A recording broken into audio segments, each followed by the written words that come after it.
এই গণজাগরণ থেকে, দাঁড়িপাল্লার জোয়ার থেকে একটা পক্ষ বিভিন্নভাবে ষড়যন্ত্র করছে।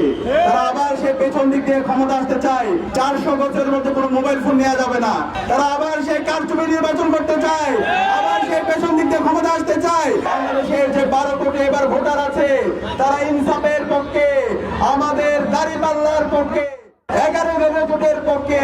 তারা তাদের মতামত দেওয়ার জন্য তারা উন্মুখ হয়ে বসে আছে। সেই মতামতকে, সেই জোয়ারকে ইতিমধ্যে একটা শক্তি তারা ভয় পেয়ে গেছে। তারা বিভিন্ন ধরনের মেকানিজম করছে। সুতরাং আমি তরুণদেরকে আহ্বান করবো, আপনারা কি মাথা থাকবেন? আমাদেরকে মাথা থাকতে হবে। আমাদের এই ঢাকা 17 আসনের নেতা খালিদুজ্জামান ভাই, খালিদুজ্জামান ভাইয়ের হাতে আপনাদের জীবনের নিরাপত্তা থাকবে ইনশাআল্লাহ। খালিদুজ্জামান ভাইয়ের হাতে আপনাদের সম্পত্তির নিরাপত্তা থাকবে ইনশাআল্লাহ।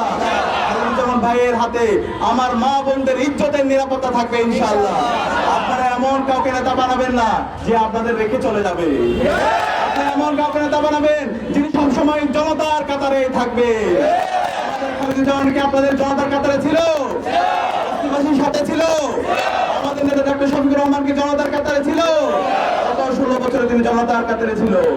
বিপ্লব পরবর্তী 1.5 বছর জুড়ে দেখিয়েছে কিভাবে মানুষের জন্য কাজ করতে হয়, কিভাবে মানবতার জন্য কাজ করতে হয়, কিভাবে জুলাইয়ের আকাঙ্ক্ষাকে ধারণ করতে হয়, কিভাবে সংস্কারের পক্ষে অবস্থান নিতে হয়, কিভাবে তারুণ্যকে ধারণ করতে হয়। সুতরাং আপনাকে আমাদের আগামীর বাংলাদেশের প্রধানমন্ত্রী ডাক্তার শফিকুর রহমানকে, এই খালিদুজ্জামান ভাইকে ব্যাপক ব্যবধানে বিজয়ী করে আসনে পাওয়া দিতে পারবেন ইনশাআল্লাহ।